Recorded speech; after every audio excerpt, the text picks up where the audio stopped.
Hello guys, I am Nubed. Welcome to Learn the Concept. Today we'll learn Class 6 Chapter number 9 Part 3. So guys, in Part 2 we completed reading till here. So in Part 3 we'll start from here. So let's start. A deer is another animal that lives in forests and grasslands. It has strong teeth for chewing hard plant stems of the forest. A deer needs to know about the presence of predators. Animals like lion that make it their prey in another to run away from them and not become their prey. It has a long ears to hear movement of predators. The eyes on the side of its head allow it to look in the directions for danger.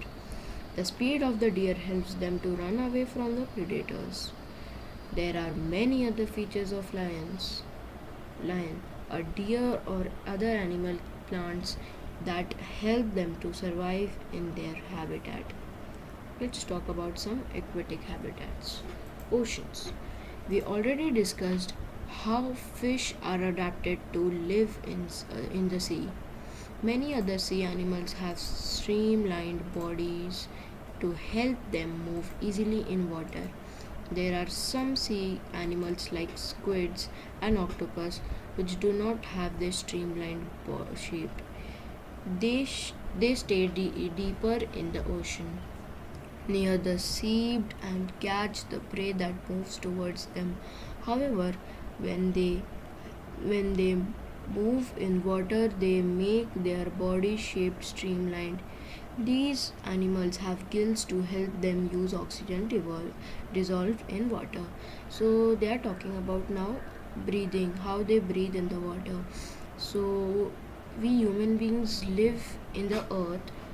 We have lungs. Okay, so the fish and the aquatic habitats have gills to breathe, same way as we have lungs. There are some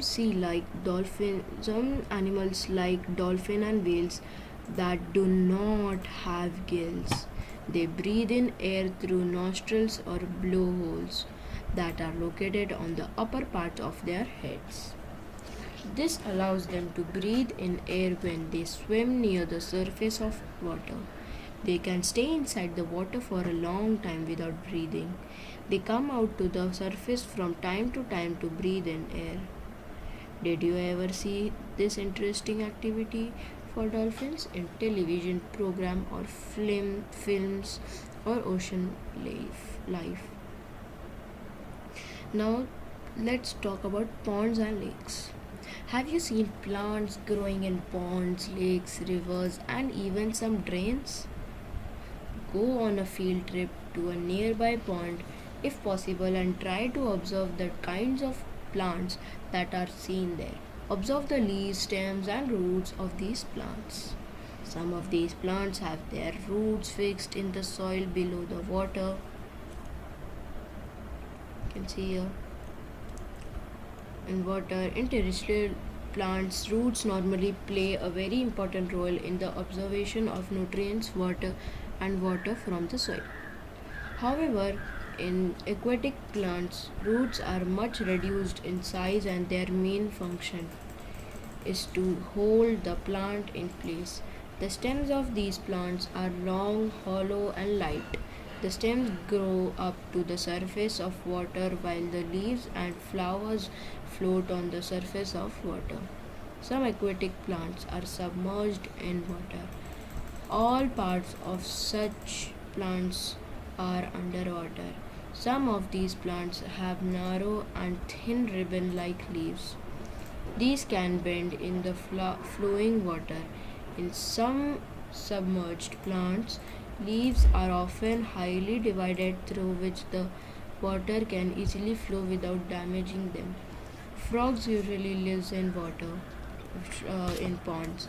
Frog can stay both inside both inside the water as well as on land. They have strong back legs that help them to leaping and catching their prey. They have webby feet which help them to swim in water. We have discussed only a few common animals and plants compared to the wide variety that live in different habitats. You may have also noticed the very wide variety in plants around you. When you prepared a herbarium as part of the suggestion activities in chapter 7, imagine the kind of variety that you could see in the herbarium of leaves of plants from all religions of the earth. Characterisms or organism. We went on a journey through different habitats and discussed many plants and animals in activity 1. We listed object, plants and animals found in different surroundings. Suppose we stop a while and think which example is our list are living. Let us think of examples from a forest. Trees, creepers, small and big animals, birds, snakes, insects, rocks, soil, water, air, dry leaves, dead animals, mushrooms, and moss may be only some of the objects that are present in the forest. Which of these are living? Think of objects that you can see around you at the moment and grow them as living and non living. In some cases, it is easy for us to know. For example, we know that objects like chairs or tables are not alive. Pehli was reading this rhyme for Complete Nonsense written by Edward Lear. So we'll read her rhyme also. Set the table to the chair. You can hardly be aware how I suffer from the heat and from chilblains on my feet. If we took a little walk, we might have a little talk. Pray let us take the air. Set the table to the chair. Set the chair to the table. Now you know we are not able. How foolish you talk. When you know we cannot walk, set the table with a sigh. It can do harm to try. I have many legs as you. Why can't you walk on two? So she has mixed some rhyme words. Let's continue the poem. Not poem, the chapter. Pehli and Bojo found the poem very funny because they knew that a chair or a table is not alive and it cannot talk or walk. Chair, table, stone, or a coin are not alive. Similarly, we do know that we are alive, and so are all the people of the world. We also see animals around us that are so full of life, dogs, cats, monkeys, squirrels, insects, and many others. How do we know that something is living? Often it is not too easy to decide. We are told that plants are living, but they do not move like a dog or pigeon. On the other hand, a car or a bus can move. Still, we consider them as a non living. Plants and animals appear to grow in size with time, but then at times clouds in a sky also seem to grow in size. Does it mean that clouds are living? No. So how does one difference between living and non-living things? Do living things have some common characteristic